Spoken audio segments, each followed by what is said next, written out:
Bueno,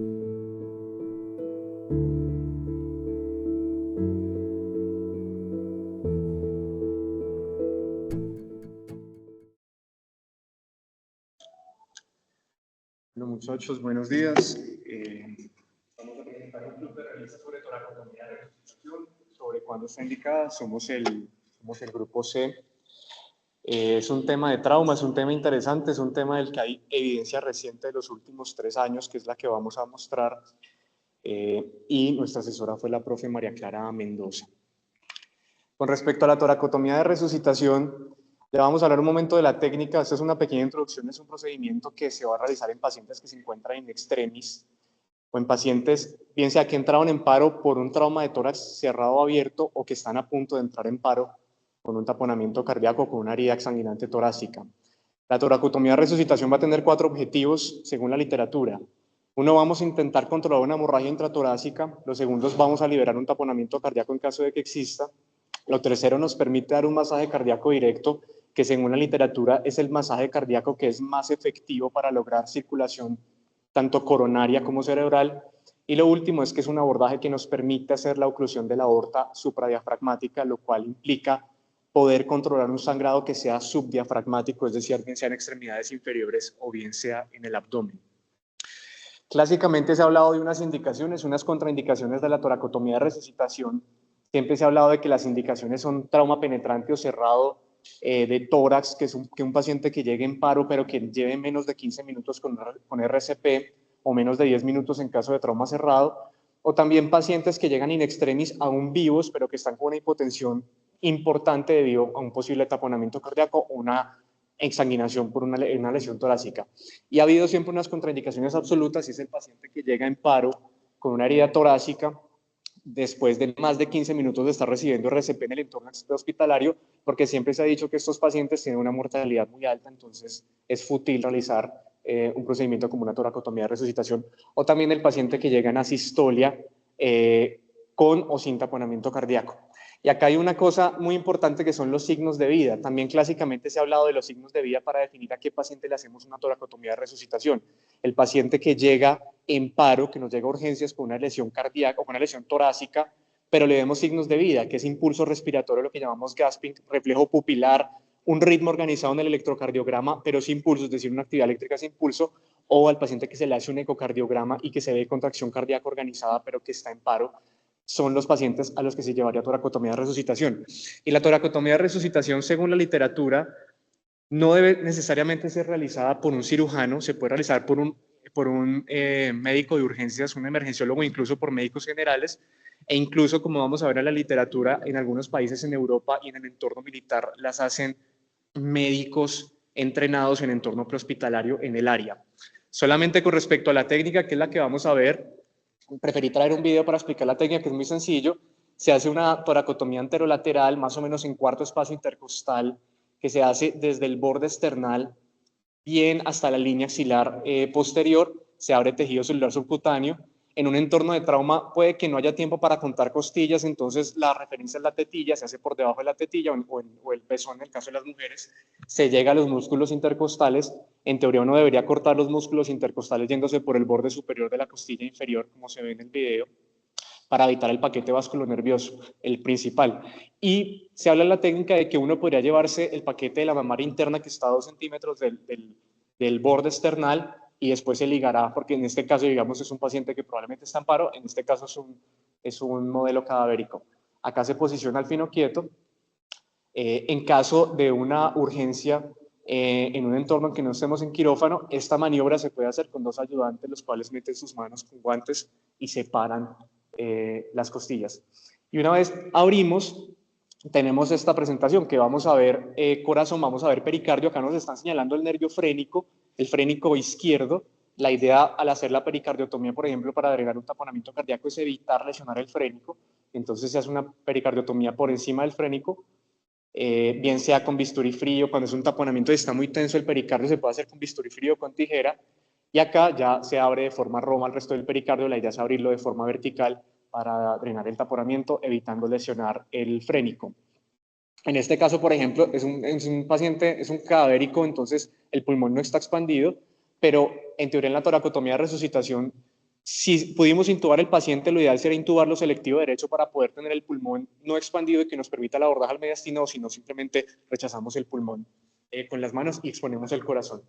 Y acá lo siguiente que les iba a mostrar es que una maniobra es el drenaje del taponamiento cardíaco y la siguiente obviamente va a ser el siguiente objetivo de la toracotomía de resucitación va a ser el pinzamiento de la aorta. Entonces, bueno, esto es uno de los ejemplos que se rechaza el pulmón, se rechaza el corazón, vemos atrás, nos vamos hasta encontrar las vértebras, abrimos la pleura mediastinal, nos encontramos la aorta y nos encontramos el esófago. En un paciente que está en paro puede que la aorta esté muy flácida y nos podemos confundir con el esófago, entonces acá digamos la maniobra que recomienda la literatura es pasar una sonda nasogástrica en el esófago para poderlo identificar y así clampear la aorta en el esófago. Y acá vemos pues algunas fotos de cómo se clampea la aorta en este caso, también la exposición que nos permite la toracotomía y que la podemos convertir, si lo llegamos a necesitar, por ejemplo, por una lesión del lado derecho, lo podemos convertir en un clamshell abriendo el esternón y abriendo haciendo una toracotomía del lado derecho. Pues también la maniobra de la apertura del pericardio y la maniobra de la compresión del masaje cardíaco directo. Ya empezamos entonces con nuestra presentación de algunos artículos al respecto. Bueno, muy buenos días. Mi nombre es Sergio Corredor, residente de urgencias, y el primer artículo que vamos a analizar se titula ¿Quién se beneficia de la toracotomía de resucitación después de un trauma penetrante? ¿El paciente o el aprendiz? Son los autores pues, del artículo. Los principales son Catherine Atkins y Andrew Snyder, que pertenecen al Departamento de Cirugía de la Universidad Carolina del Norte. Este artículo fue publicado en 2023 en la revista Injury, fundada en 1969. Esta es la revista oficial de la Sociedad de Trauma Británica, de la Sociedad de Trauma Australiana y Asiática y de la Sociedad Saudí de Trauma Ortopédico. Tiene un site score de 4. El site score lo que trata de mirar es el número de citaciones en un año específico respecto a las publicaciones realizadas en los 3 años previos. Da un puntaje de media de 4. Y el factor de impacto mira algo similar, pero con los 2 años previos al año estudiado. Entonces, el objetivo del estudio fue evaluar en adultos con paro cardíaco después de un traumatismo penetrante para determinar el efecto sobre la mortalidad. Digamos, el desenlace pues era compuesto. También trataba de estimar el efecto del estado de enseñanza del hospital sobre el desempeño en la toracotomía de resucitación y la mortalidad. El desempeño en la enseñanza se refiere pues, a los modelos educativos que se manejaban dentro de la institución donde se realizaba el procedimiento. Digamos, modelos educativos dados por hospitales universitarios, docentes comunitarios o aquellos en los que no tenían como tal docencia. Entonces, el diseño del estudio fue un estudio de corte retrospectivo, es decir, que de una base de datos tomaron un grupo de pacientes, en este caso del Banco Nacional de Datos sobre Traumatismo, en Estados Unidos, y lo hicieron del año 2017 al año 2021. De este grupo de pacientes, en este banco de datos, se tenían en cuenta más de 900 centros de traumatología pues, de este país. Entonces, dentro del diseño del estudio, pues se definió una significancia estadística con una P menor a 0.005, que es concordante pues, con toda la parte de la estadística normal. Se realizó una regresión logística multivariable, en este caso para estimar el efecto de la toracotomía de resucitación respecto a la mortalidad, y se controlaron las covariables de los pacientes. Estas covariables pues eran las características sociodemográficas, las enfermedades de base, las características hemodinámicas con que ingresaron, las características clínicas. De igual manera se hizo una regresión multivariable, pero en este caso para mirar el estado de docencia o la forma de enseñanza de estas instituciones en el desempeño de la toracotomía de resucitación y también mirando el desenlace como tal, que era la mortalidad. Entonces, dentro de la pregunta de investigación, en primer lugar, en la población pues fueron adultos con traumatismo, es decir, mayores de 16 años que sufrieron lesiones traumáticas penetrantes con paro cardíaco prehospitalario. La intervención fue a los pacientes que les dio una toracotomía de resucitación o una toracotomía exploratoria, y estos mismos pacientes se estratificaron según el estado de enseñanza del hospital, como explicaba. Esa fue la intervención. El control pues, fueron pacientes que no se sometieron a una toracotomía exploratoria.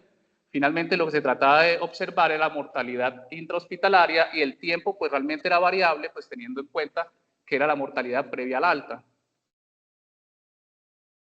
Dentro de los criterios de exclusión, claramente los pacientes que eran menores de los 16 años se excluían, también los pacientes con cualquier traumatismo craneoencefálico, ya que podría ser un factor confusor respecto a la posible causa de mortalidad, siendo el trauma craneoencefálico una de las principales causas de pacientes politraumatizados de muerte. También los pacientes con trauma no penetrante, no se tuvieron en cuenta los traumas cerrados, y pacientes sin paro cardíaco prehospitalario. Entonces, en este gráfico podemos ver finalmente cómo se hizo la selección de los pacientes de 2017 a 2021. Hubo un total de 5.483.000 pacientes dentro de la base de datos. Ya abajo vemos pues todos los criterios de exclusión que se tuvieron en cuenta. El principal criterio de exclusión que quitó más pacientes como tal fue el trauma no penetrante. De ahí quedaron finalmente 13.115 pacientes.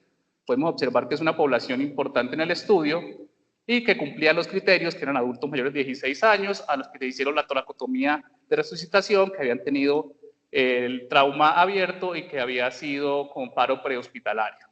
De estos se dividieron en aquellos a los que se les hizo la toracotomía de resucitación y aquellos a los que no se les hizo. Entonces, a quien no se les realizó fue la gran mayoría, 11.451 pacientes, versus a quien se les realizó, que fueron 1.664. De los pacientes a los que se les realizó, ya se dividieron o se analizaron también, como explicaba, de acuerdo al estado de enseñanza de la institución donde se hizo, siendo el hospital universitario pues el principal tipo de institución que se encontró, con un total de 1.097 pacientes para esos 1.664.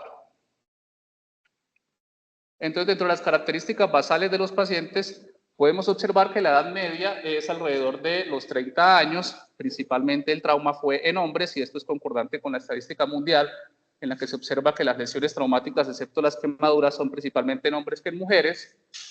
Respecto a la raza, pues llama la atención cómo los hombres de raza negra presentaron, pues, o representaron una mayor cantidad de esta población, seguidos por los blancos no hispánicos.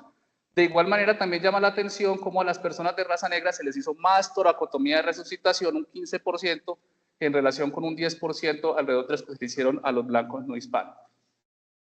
Digamos, las características clínicas de base pues eran muy similares.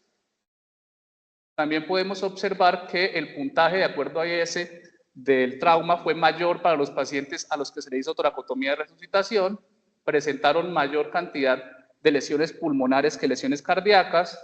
También podemos observar, es importante dentro del estudio, ver cómo en los hospitales universitarios con enseñanza universitaria hubo una mayor tasa de realización de la toracotomía. Ya más adelante miraremos con más detalle eso.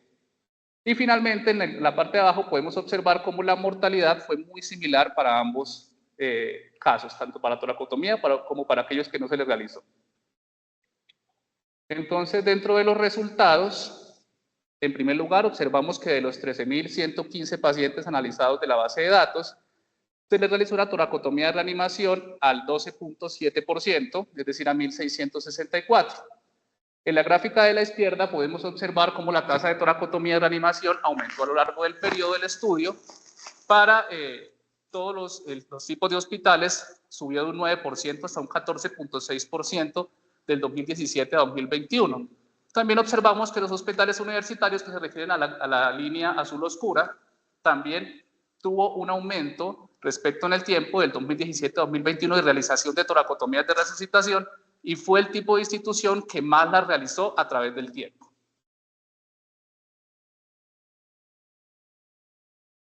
Respecto ya como tal al resultado o al desenlace primario analizado, podemos observar que los pacientes que se sometieron a una toracotomía de reanimación no tuvieron una diferencia estadísticamente significativa en las probabilidades ajustadas de mortalidad.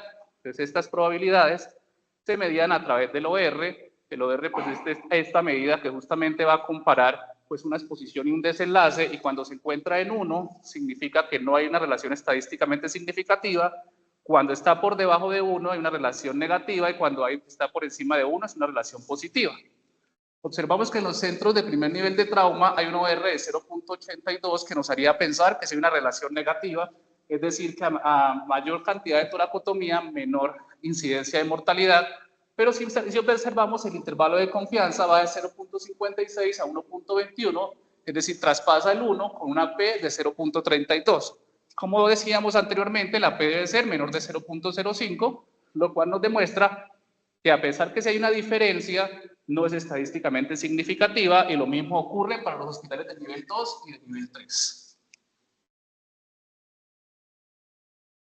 En segundo lugar, tenemos que los hospitales universitarios docentes tenían mayor probabilidad de realizar una toracotomía de reanimación en pacientes con paro cardíaco secundario a trauma penetrante. Como observamos, los hospitales universitarios tuvieron un OR de 1.68, es decir, que ser simplemente hospital universitario aumentaba el riesgo o aumentaba la tasa de realización de toracotomía con un intervalo de confianza que sí era significativo y una P menor de 0.001.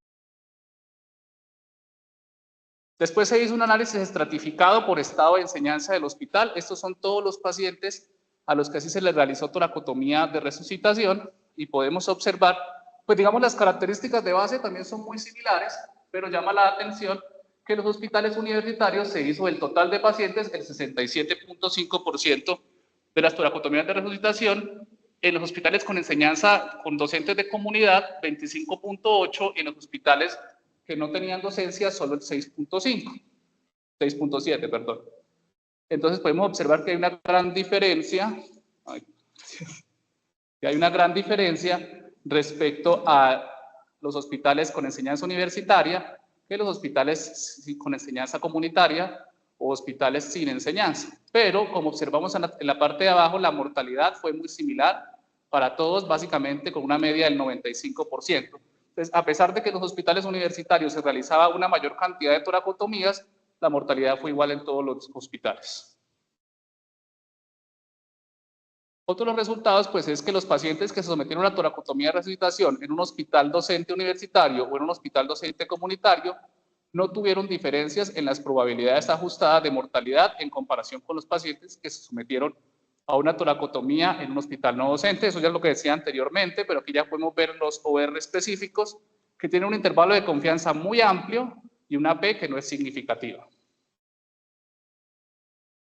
Entonces, dentro de la discusión, en primer lugar tenemos que los pacientes con paro cardíaco prehospitalario después de un traumatismo penetrante, en este estudio específicamente, fueron expuestos a toracotomía de reanimación en un 12.7% de los casos, con una tasa de supervivencia solo del 4.4%, la cual es mucho menor que la mostrada en otros estudios. Los pacientes que se sometieron a una toracotomía de reanimación sobrevivieron al quirófano en una tasa casi el doble.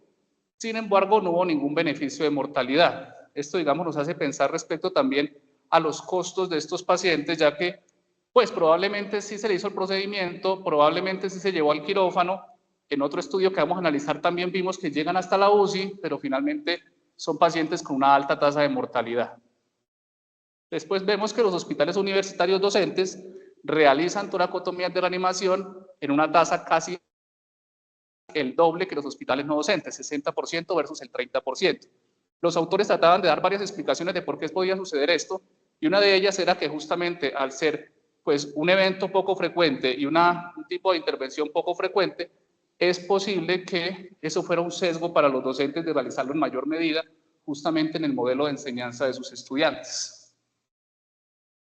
La supervivencia general de los pacientes con heridas penetrantes sometidos a toracotomía de resucitación fue menor que la mayoría de la literatura actual. Ya miraremos en los estudios que vamos a presentar más adelante cómo realmente la mortalidad, pues, es un poco menor en otros tipos de estudios.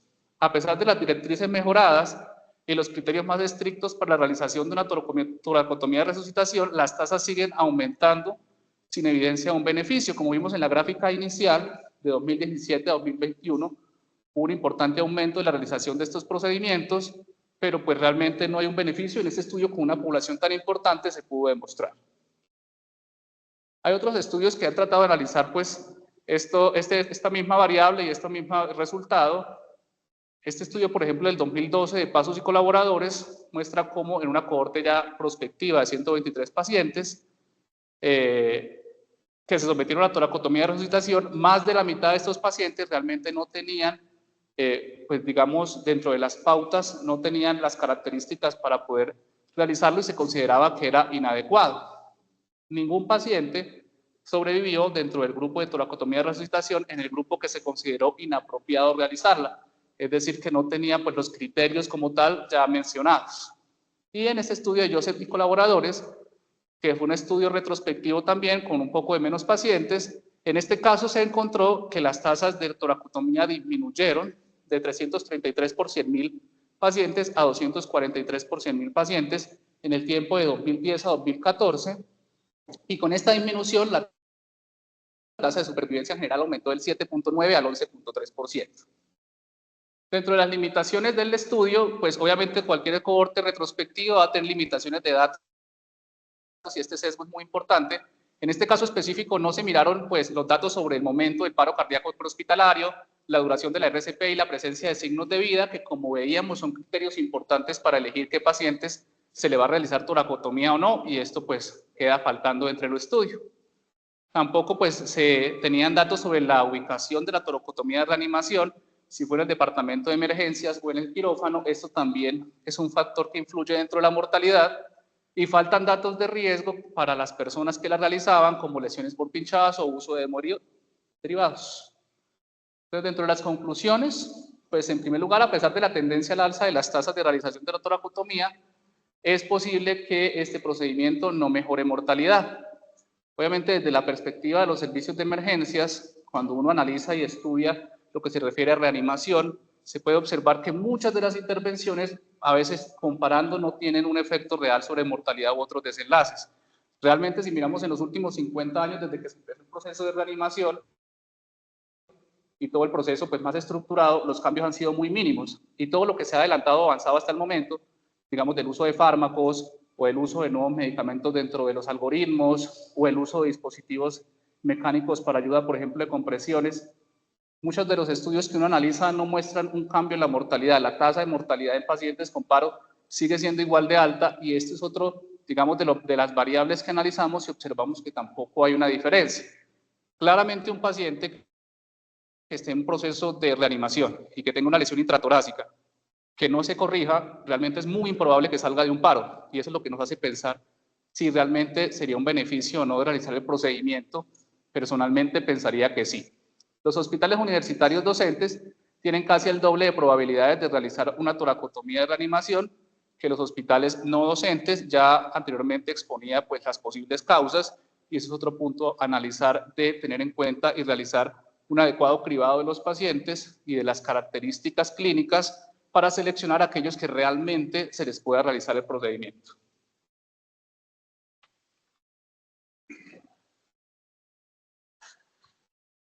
Bueno, el próximo artículo que vamos a revisar es una revisión sistemática del año 2016, fue publicada en la revista de cirugía de emergencia y trauma europea. Esta revista es la revista oficial de la Sociedad Europea de Trauma y Cirugía de Emergencia, tiene un factor de impacto de 1.9 y un CT score de 4.8. Bueno, el objetivo de esta revisión sistemática era recolectar los estudios que se habían realizado en Europa en la última década para comparar sobre todo la mortalidad con la literatura reportada pues en ese momento, que estaba reportada en el 2016. Bueno, entonces, en cuanto a la metodología, una revisión sistemática que se realizó de acuerdo a las guías PRISMA, se consultó en las bases de datos de Medline y Embase. Aquí están los términos que se utilizaron para hacer la búsqueda. Se recolectaron los estudios que se habían realizado entre enero del 2004 y diciembre del 2014, y también se consultó en la base de datos internacional de revisiones sistemáticas registradas Próspero, y en cuanto a la literatura gris, se hizo búsquedas en Google y en Google Scholar. Bueno, los criterios de exclusión fueron reportes de casos que tuvieran menos de 3 casos, reportes de medicina militar, ya que ellos se enfocaban más que todo en el ámbito civil, y reportes de toracotomía de resucitación realizadas extrahospitalariamente. Entonces, después de la búsqueda que ellos realizaron, se recolectaron 401 documentos. A estos se les aplicaron los criterios de exclusión. Después de esto quedaron 8 documentos. Entonces, se eliminaron 53 documentos porque eran revisiones sistemáticas, 139 porque eran reportes de caso con menos de 3 casos, 195 estudios se eliminaron porque estaban realizados fuera de Europa. Otros estudios se retiraron pues del análisis porque correspondían al ámbito militar y dos porque pertenecían a otros lenguajes diferentes al inglés, al francés, al español y a las lenguas de origen germánico. Entonces, en total quedaron 8 estudios a los cuales no se le realizó un metaanálisis porque se asumió que la heterogeneidad de estos estudios era muy amplia. Entonces, después de realizar pues, el análisis y la recolección pues, de todos estos estudios, de los 8 estudios, se encontró que los 8 eran estudios retrospectivos. El número de pacientes que se incluían pues era muy amplio, habían estudios como este que es de Islandia, en el cual se incluían apenas 9 pacientes y 121 en el estudio suizo. En cuanto a la distribución de los sexos, se encontró que la mayoría eran en el sexo masculino. La relación en total en los 8 estudios era de 3.5 hombres por una mujer. En cuanto a la edad, también se vio que la disparidad era amplia. En el estudio que tuvo el promedio de edad más alto, que es en el estudio noruego del 2007, el promedio de edad era de 51 años, mientras que en el estudio danés el promedio era de 32 años, o sea que había 2 décadas pues, de diferencia entre estos estudios. En 5 estudios reportaron el score TRIS, que es un score compuesto que se realiza con el score de severidad del trauma. También hubo pues una gran heterogeneidad, reportado desde una posibilidad de supervivencia del 4% en el estudio noruego del 2007 hasta una posibilidad de supervivencia del 85% en el estudio islandés del 2013. En cuanto a la distribución del mecanismo de lesión, si era trauma penetrante o trauma cerrado, estuvieron más o menos equilibrados. Ya los voy a mostrar en una gráfica más adelante. Y en cuanto a la tasa de supervivencia, pues sí hubo como una variación en cuanto a si era trauma penetrante o trauma cerrado. Entonces aquí podemos ver que en total en los 8 estudios se incluyeron 376 pacientes, trauma cerrado 193, penetrante 183. La tasa de supervivencia en total para el trauma cerrado era del 25% y para el trauma penetrante del 62%, la tasa de supervivencia. Al discriminar esto entre las toracostomías que se habían realizado en el departamento de emergencias y las que se habían realizado en quirófano, se encontró que la tasa de supervivencia, si se realizaba en la sala de urgencias, era del 12%, si se realizaba en quirófano era del 57% en los casos de trauma cerrado. En los de trauma penetrante, las tasas de supervivencia eran mayores si se realizaba en urgencias del 41% y si se realizaba en quirófano del 79%. Al combinar las tasas de supervivencia de los procedimientos realizados en urgencias, se encontró que la tasa de supervivencia era del 24%, mientras que la combinada de los procedimientos realizados en quirófano era del 71%. Bueno, al estudiar las lesiones según la localización anatómica que se encontraban en estos pacientes, entonces se encontró que la gran mayoría pues, estaban en la región torácica, seguida de la región abdominal. No se encontró lesiones en la región pélvica. Que se encontró pues eran los porcentajes no se reportaban o eran pues de cero si lo reportaban.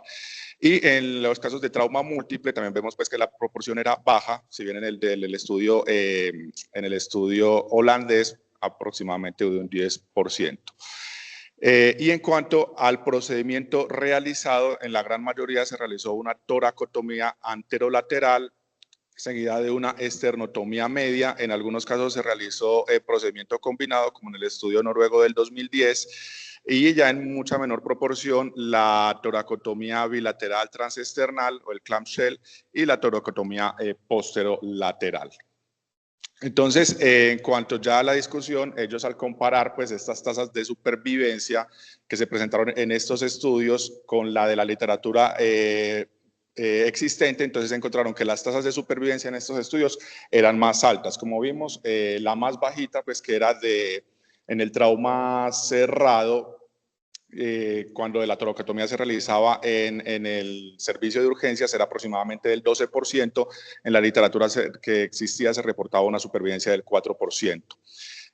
Si bien todos los pacientes con un trauma cerrado a los que se les realizó toracotomía de resucitación tenían un mal pronóstico, esta puede ser favorable en algunos pacientes seleccionados como pacientes que tenían una presión arterial media mayor de 60 o pacientes que habían perdido los signos vitales en el servicio de urgencias. Y bueno, que es posible que las indicaciones de toracotomía de resucitación en trauma cambien porque cada vez hay mayor disponibilidad de REBOA. En cuanto a las limitaciones del estudio, se encontró pues que los números, el tamaño de la muestra pues fueron muy pequeños, no se realizaron, pues no habían estudios que se hayan realizado en las grandes capitales de Europa, si bien eran pues como capitales de países pequeños, y que todos los estudios seleccionados eran retrospectivos. En cuanto a las conclusiones, la tasa de supervivencia para el trauma cerrado fue del 12% si se realizaba en la sala de urgencias y el 46% si se realizaba en quirófano. Y bueno, la última conclusión de ellos es que se necesita un estudio más grande, un estudio prospectivo, multicéntrico, como para establecer bien cuáles eran las variables que se relacionaban con los resultados de la toracotomía de resucitación en los traumatismos graves.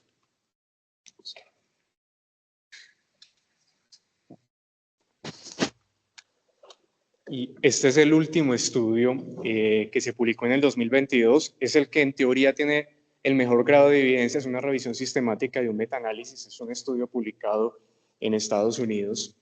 Con respecto a la revista, se publicó en el Journal of Surgical Research, una revista estadounidense, Q1 en el ámbito de cirugía y de trauma, con un índice H muy bueno de 124, un factor de impacto de 0,75.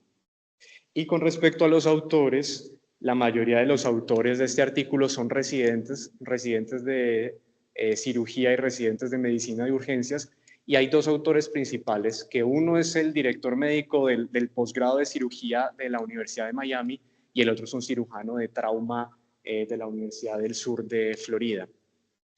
Lástima que acá se dañe un poco el formato, pero realmente, a pesar de ser un metaanálisis, una revisión sistemática, es un estudio muy sencillo que quiera responder prácticamente 3 preguntas. El objetivo primario era, querían establecer según toda la literatura que tenían hasta el momento, estos 2022, y cogen artículos desde el 90 en adelante, querían establecer cuál era el desenlace de mortalidad específico en porcentaje de los pacientes que se llevaban a toracotomía de resucitación, bien fuera en un contexto prehospitalario, incluyendo trauma militar, y también en contexto hospitalario, acá quedándose solamente en sala de emergencias, no estaban hablando de quirófano. También dan aparte del objetivo principal, dan unas preguntas pico, y es que querían encontrar, uno, la diferencia de mortalidad entre los pacientes que se llevaban a toracotomía de resucitación en el entorno hospitalario versus en sala de urgencias, si había una diferencia de mortalidad. Lo segundo, se da diferencia de mortalidad en los pacientes que se llevan a toracotomía de resucitación si el trauma había sido penetrante o el trauma había sido cerrado. Y lo último, si podían, según la evidencia que tenían hasta el momento, encontrar algunos factores que se asociaran a mortalidad en estos pacientes. Con respecto a la metodología del estudio, ellos hacen una búsqueda amplia en PubMed, JAMA, Network, CINAHL, encuentran 1.600 artículos, van decantándose poco a poco. Prácticamente los artículos que ellos escogen todos son estudios observacionales, en este no hay estudios clínicos experimentales. Encuentran en los artículos que finalmente encuentran, que son 49 artículos, de los cuales 43 permitían hacer un análisis cuantitativo, hay inconsistencia mínima entre los artículos y había un bajo riesgo de sesgo, entonces se quedan con estos 43 artículos. ¿Qué le critico yo a este artículo? Que a pesar de que nos dicen que hay 43 artículos, el artículo en ningún momento nos especifica la N de cuántos pacientes en total se incluyen a pesar de 43 artículos. Si uno se va buscando artículo por artículo en las citaciones, uno encuentra que hay artículos muy grandes de más de 100 pacientes, uno podría calcular una N de más de 2.000 pacientes, pero el artículo como tal no lo especifica. El artículo solo tiene 2 tablas, por eso digo, es una metodología muy sencilla. Esta es la primera tabla que quiso encontrar la tasa de mortalidad y compararla, si la toracotomía fue prehospitalaria o si fue en sala de urgencias. Y acá hago énfasis en lo de prehospitalario porque en algunos países, especialmente en Reino Unido y algunos países europeos, hay protocolos de hacer toracotomía de resucitación prehospitalaria, incluso por técnicos de atención prehospitalaria en ambulancias. Entonces ellos tienen estudios sobre eso y lo reportan. Y la mortalidad global que ellos encuentran para toracotomía prehospitalaria fue del 93%, pero para toracotomía en la sala de urgencias ya hecha por médicos o por cirujanos es del 81%. Hay una importante diferencia de riesgos entre las dos, de un 11.3%, estadísticamente significativo, pero digamos que el número con el que hay que quedarse es este.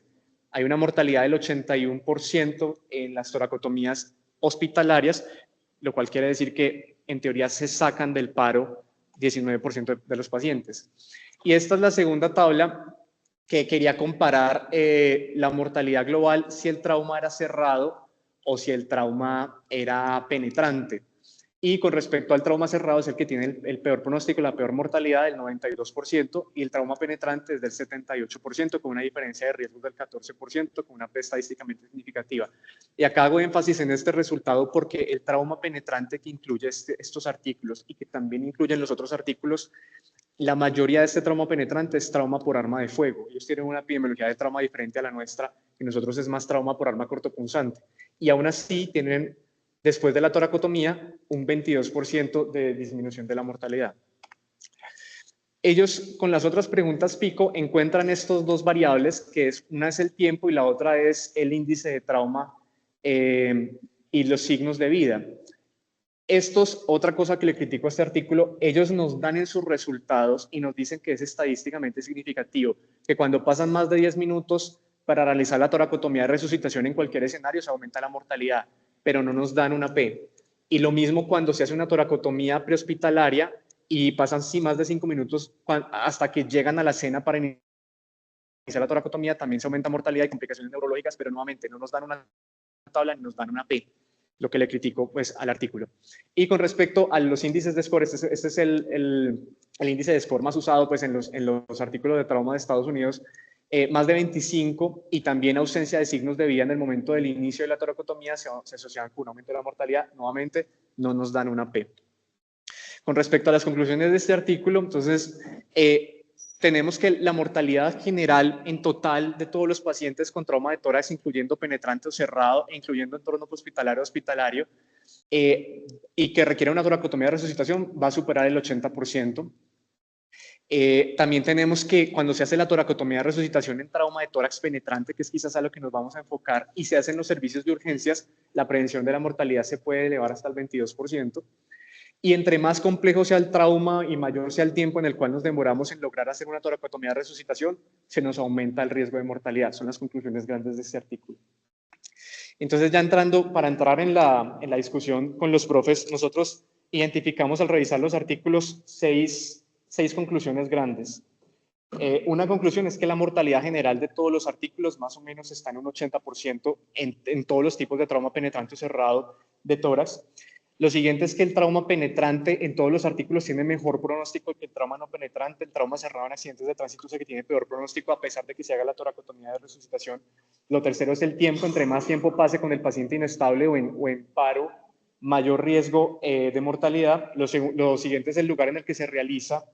El paciente en un entorno prehospitalario se muere más. El paciente en un entorno en urgencias tiene un menor riesgo de mortalidad, y los que llegan a quirófano tienen aún menor riesgo de mortalidad.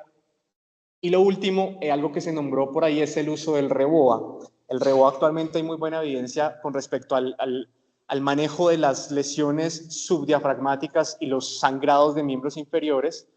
Y en teoría ya hay estudios, que eso da para un siguiente club de revista, hay estudios que están comparando cabeza a cabeza toracotomía, resucitación versus REBOA. Parece que el REBOA incluso es superior, pero el REBOA nos permite solamente parar sangrado subdiafragmático, pero no nos va a permitir hacer compresiones directas al corazón, y tampoco nos va a permitir, por ejemplo, generar un taponamiento cardíaco o corregir una herida cardíaca mientras este paciente se logra finalmente llevar a quirófano. Muchas gracias a todos y estamos atentos a la discusión de los profes.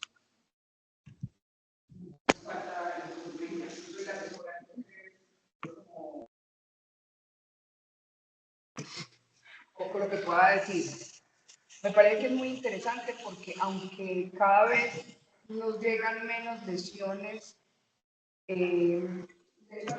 que requerirían una toracotomía de resucitación, siempre ha estado la duda de lo opero o no lo opero, y si lo opero, ¿queda paciente o solamente estoy entrenando al residente? Y esa es una discusión que se tiene con el anestesiólogo. Me parece muy interesante de lo que presentan, buscar otras opciones donde se disminuya el tiempo, mejorando los desenlaces, pero lo que muestra la literatura es que no mejoran los desenlaces. La toracotomía en la sala de urgencias tiene mayor mortalidad, entonces es mejor tener un quirófano bien instalado adjunto a la sala de urgencias y personal entrenado que haga la toracotomía, y de pronto el procedimiento hecho por el técnico de APH tampoco va a mejorar la mortalidad. Aquí viene la otra pregunta, y eso discutíamos al diseñar pues como el club, es ¿de qué vamos a hablar? ¿Solamente de trauma torácico o lo que se está abriendo en el mundo de la posibilidad de hacer toracotomía de resucitación en cualquier paciente exangüe, como se está incrementando la colocación de reboa o el pinzamiento aórtico en un paciente que lo que no tenemos es volumen mientras se controla la pérdida para recuperarlo? Entonces, el enfoque fue solamente en tórax, pues como es el punto más crítico y donde hay más literatura. Lo que nos queda es reconocer los tiempos de evolución del trauma para saber si justifica o no hacer el esfuerzo crítico y no generar pacientes con más secuelas a la comunidad. Entonces hay que ser muy claros en quiénes vamos a realizar la toracotomía de resucitación, aunque creamos que se puede mejorar en los desenlaces en general con un residente o un cirujano mucho mejor entrenado, ¿cierto? No es lo mismo la exposición que teníamos hace 20 años, desde que hubo pues la gran crisis de violencia en Medellín, a la que tenemos ahora con un incremento del trauma cerrado asociado a tránsito, que el trauma penetrante, donde la mortalidad se veía claramente disminuida con la realización de la toracotomía de emergencia. Me parece muy bueno y muy interesante el ejercicio. No sé si los residentes que acaban de volver del Congreso tienen alguna otra opinión de lo que vieron en sus salas de trauma, y creo que había un salón dedicado solo al reboa. ¿Qué vieron, Samir? ¿Qué más cosas había acerca de toracotomía de resucitación? No, pues básicamente lo que mostraron. Hay algo llamativo pues de todos los estudios que trajeron. Obviamente son estudios que sí, de por sí van a ser heterogéneos, porque el reporte en la mayoría de estos casos es retrospectivo, con series de casos, con no muchos pacientes, pero por ejemplo en el segundo excluyeron países que no fueran europeos, y ahí me parece que el grosso podría estar fuera de Europa. Hay mucho trauma por fuera y que se pudo haber tenido en cuenta para este tipo de estudios. Probablemente tenía problemas con la calidad del dato. Posiblemente, pero por ejemplo la mortalidad se puede haber impactado cuando uno tiene heridas traumáticas en tórax, que pueden ser únicas o múltiples, porque no solamente la toracotomía de resucitación, sino el control del sangrado es el que en realidad termina como reduciendo las tasas de mortalidad. Pero hay otra cosa para analizar, que también depende de la calidad del dato, porque como esto es retrospectivo, usted lo que busca es el código de toracotomía. Pues lo que hacen exacto, los pero ¿qué más le hicieron? Y puede que no haya sido una toracotomía de resucitación planada por toracotomía de resucitación. Puede ser una toracotomía con una ligadura de un vaso mayor pulmonar, o hasta con una herida de corazón, y con eso tendríamos, no por definición, una toracotomía de resucitación. Es que es muy difícil definir, o más bien homogeneizar o estandarizar, homogeneizar la población y estandarizar tanto el procedimiento como los procedimientos definitivos realizados, ¿cierto? Es muy complicado de hacer esto. Tendría uno que encontrar otros modelos, de pronto hasta con simuladores, para definir fisiopatológicamente, planeando qué ocurre si hago algún cambio en la técnica con la que vaya a intervenir. Sí, sino que lo que voy es que, por ejemplo, el REBOA es un paso, pero pues debe realizarse el control del foco del sangrado. O sea, no puedo asumir que por el uso del REBOA yo ya tengo como resuelto ese paciente. El REBOA ya los de Cali pues han intentado como sedimentar su uso y ellos encontraron pues que una presión arterial media por debajo de 70 implica la colocación de un REBOA pronto, pero llevar a una intervención quirúrgica temprana. La idea es básicamente controlar el sangrado, porque de nada sirve yo redirigir el flujo sanguíneo a los órganos vitales, pero no controlar el sangrado. En pacientes con politraumatismos cerrados, hacer eso es mucho más difícil, porque yo solamente con poner un REBOA no sé qué otras lesiones pueda tener en el resto del cuerpo que podrían ser como llamativas y que uno podría intervenir a tiempo para disminuir esas tasas de mortalidad y si esa toracotomía de resucitación en realidad tiene utilidad. Creo que lo que yo he notado es que los pacientes a los que les va mejor son los que tienen heridas usualmente únicas en tórax. Los pacientes que tienen heridas intraabdominales, torácicas, incluso de cráneo, o sea, politraumatizados graves, son a los que peor le va, porque uno en realidad con un REBOA no logra pues como controlar todo. De pronto, el sangrado intraabdominal, pero el sangrado intraabdominal no solamente es arterial. Entonces, ¿qué sí notamos? Que sea uno, sea la otra, los tiempos están claros de llevar un paciente a una toracotomía de resucitación, como ellos lo mostraron al principio, y que la mortalidad, bien sea que ya hagan el tiempo que es, incluso parando en el quirófano, es muy alta, porque suelen ser lesiones muy complejas en la mayoría de los casos. Algo importante también que mencionaron, tú que preguntabas del Congreso, es que está más como, o se está queriendo promover más que la toracotomía, una esternotomía de resucitación, también los caleños y por... Hay otra cosa de la calidad del dato. Cuando tú haces una esternotomía, pues estás hablando del código de toracotomía, entonces no sabes cómo lo abordaron, ¿cierto? Porque uno de los puntos de la toracotomía de resucitación es que la herida cardíaca a veces no es el problema grande, sino es una herida aórtica o una herida de grandes vasos a la salida de la aorta.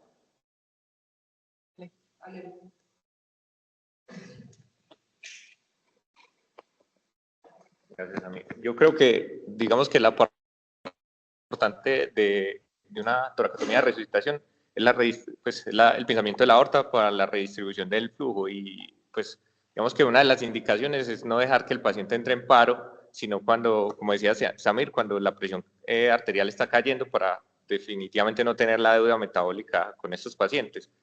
En ese caso nos ayuda el REBOA, pero pues hay que haber un control del sangrado, pues digamos que no necesariamente es para controlar el sangrado, pues eso disminuye el flujo sanguíneo que se pierde y podemos pues tener como más tiempo en ese orden de ideas. Y en cuanto a la toracotomía, pues los de Cali hablan mucho de esternotomía, pues ellos hablan de que digamos que es el abordaje ideal para ellos porque se pueden llegar pues como a muchas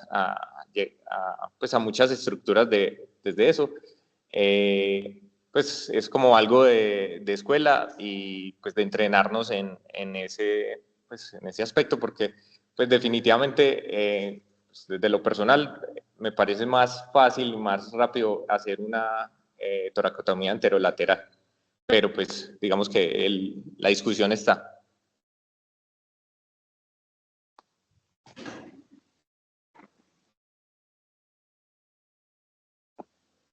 Buenas. Yo creo que hay que tener ciertas cosas que son claras en cuanto a la toracotomía de resucitación.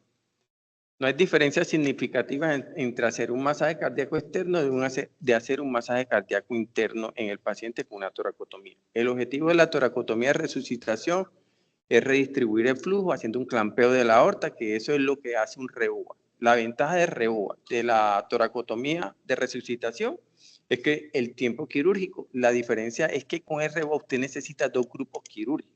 O sea, el mismo cirujano que hace procedimiento quirúrgico, que es para controlar el sangrado, no puede estar colocando el REBOA.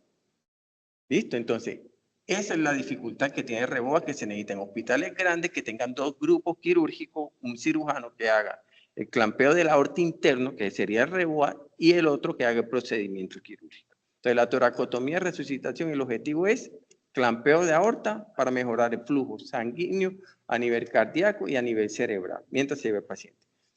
Indudablemente, si el paciente le hacen una toracotomía en el servicio de urgencia o le hacen una toracotomía antes de llegar al hospital, va a tener mucha mayor mortalidad que un paciente que se lo hacen en la parte quirúrgica. Idealmente no es hacerle el clampeo de aorta al paciente que está en paro cardíaco. La idea es hacer un clampeo de aorta a un paciente que va a estar preparado. ¿Cuáles son los pacientes preparados?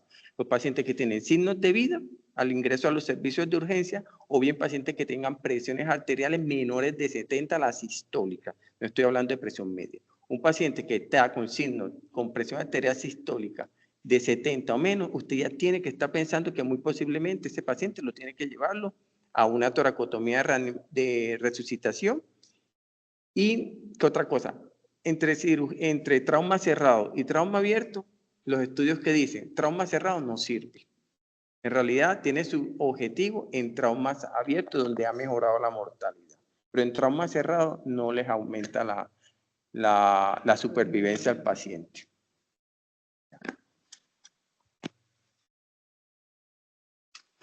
Este es un terreno muy fangoso, porque lo primero que hay que definir bien es que es una toracotomía de resucitación, porque el paciente puede tener una herida en tórax y requerir una toracotomía, y el hecho ya de tener una herida en tórax hace que el paciente sea un paciente con un trauma grave, severo y en malas condiciones. Y eso, a pesar de que el paciente esté taponado, tenga un hemotórax masivo, no es una toracotomía de resucitación. Así se haga la misma toracotomía, o se haga una esternotomía, o se haga una toracotomía anterolateral o la que quieran hacer. Eso no es una toracotomía de resucitación. Entonces, primero es la definición exacta de lo que se tiene que hacer. Afortunada o desafortunadamente, la única óptica que tenemos para mirar este tipo de procedimientos es retrospectiva y la estadística, pero hay que mirarlo con mucho cuidado, porque primero, por ejemplo, el primer artículo pretendía hablar de la educación, y entonces lo vende como algo que tiene que ver con la educación médica y quirúrgica, pero obviamente nada más alejado de poder aclarar el ámbito quirúrgico, el ámbito educativo. Es claro que un hospital que tiene una infraestructura mayor, van a estar los residentes y se va a catalogar como universitario. Aquí pudiéramos verlo en un microambiente, pudiéramos poner un hospital tan grande como Las Vegas, como Las Américas, con la Clínica Medellín y San Vicente, y los pacientes con toracotomía de resucitación van a llegar aquí y no van a llegar a esos ámbitos. Entonces, nada más por cultura, por sitios de remisión, por disponibilidad, pues es evidente que el mayor número de pacientes se va a hacer en un hospital de referencia o en un hospital universitario. Entonces uno tampoco tiene que comerse todos los resultados que con P o sin P le digan los artículos, ¿sí? Evidentemente el hecho de que en una ambulancia hoy por hoy se haga una toracotomía de resucitación o en el servicio de urgencias es porque probablemente es una herramienta que pueda servir algo, pero así como en ciertos ámbitos se ha condenado o se ha visto, digamos que en esta epidemiología del trauma, antes eran muchos los pacientes que se morían en los escenarios prehospitalarios. Y eso creó la necesidad, y a nivel mundial se evidenció la necesidad de tener redes prehospitalarias de manejo de los pacientes. Pero después de que eso se estableció y eso mejoró las estadísticas, los pacientes se empezaron a morir más porque los atendían prehospitalariamente que en los hospitales, porque querían hacer más cosas de las que se podían hacer en el terreno extrahospitalario que en el intrahospitalario. Y pasa probablemente lo mismo en el escenario de la toracotomía de resucitación. Vos tenés, o sea, si a veces para un cirujano es difícil enfrentarse al tórax, un corazón batiente, con dificultades de los instrumentos, de manejarlos para hacer un clampeo de la aorta o lo que haya que hacer en el tórax, pues pongan en ese escenario a un médico de urgencias o peor, a un APH, ¿sí? Entonces, las herramientas y las posibilidades que van a tener de hacer cosas, pues son muchísimo menos que las que pueda tener un cirujano, porque va a tener muchísima más experiencia en diferentes terrenos que le ha tocado, así sea la primera toracotomía que haga, entre comillas. Entonces, esas cosas no se mencionan en los artículos. Entonces, yo no puedo comparar el número de goles que hace un muchachito que va a una escuela de fútbol a las que hace Messi. Es diferente, ¿cierto? Entonces, esas cosas que no miran los artículos, uno tiene que tratar de analizarlas. Ah, pero es que no está dentro del cuadro, es que no está la P. Pero en la lectura crítica uno tampoco se tiene que creer todo lo que le digan y mirar qué cosas pueden explicar lo que están dando los resultados, ajeno a los mismos resultados per se. Porque los números son fácilmente manipulables y van a haber varias verdades y eso es lo que uno tiene que plantearse en la lectura crítica de la literatura. Uno de los artículos que mostraba Alejandro, creo que si uno quiere aumentar el éxito del procedimiento, tiene que definir los criterios específicos para que esos pacientes vayan a cirugía. ¿Cuáles son los verdaderos pacientes que se beneficiaban? Que era lo que estaba diciendo Lucho ahorita al final. Probablemente no me voy a plantear una toracotomía de resucitación en un paciente con politrauma cerrado, con múltiples lesiones cavitarias, porque la toracotomía de resucitación no le va a sumar al paciente. Pero si tengo un paciente con un trauma cerrado torácico, probablemente va a ser el más indicado. Y lo voy a seguir pensando en el paciente que tiene trauma penetrante de otra cavidad que está exangüe para hacer masaje directo y clampeo de la aorta. Entonces, es poner muchísimo más finito el criterio para poder medir realmente cuál es el beneficio específico del procedimiento. Más o menos eso era lo que quería decir. No salva a ningún paciente. ¿Listo? Es una medida momentánea mientras usted le hace el control vascular de sangrado al paciente. Así de sencillo. O sea, que hacerle toracotomía se va a salvar el paciente, le voy a clampear la otra y se va a salvar el paciente. No, usted tiene que controlar un sangrado. Es una medida momentánea. ¿Hay algún comentario en el auditorio virtual? Yo trabajé como cirujana rural en Ciudad Bolívar cuando estaba recién graduada y había una discusión hace ya casi 20 años donde era exploración o no de heridas cardíacas, pero es porque los antioqueños nos gusta meter el dedo por todo lado. Si una herida precordial tiene una herida cardíaca y usted le hace una exploración, en esa exploración usted puede mover el coagulito que estaba tapando el sangrado mientras usted lo opera. Pero contaban allá en Ciudad Bolívar 2 años antes de que yo llegara que un médico general salvó a un paciente tapándole el hueco mientras llegaba el cirujano. Entonces aquí es donde todo, definirlo para algo no tan frecuente, puede cambiar el concepto. Entonces hay que ser muy racionales que el objetivo en el paciente con choque es controlar el sangrado, por eso no es la toracotomía la que salva, es la control de la hemostasia, y tenemos que tener el mejor entrenamiento tanto en lo técnico como en lo académico para tomar las decisiones adecuadas para cada paciente en específico. Listo. En el auditorio virtual me dicen que no hay más intervenciones. ¿Quieren decir algo adicional? Listo. Muchas gracias.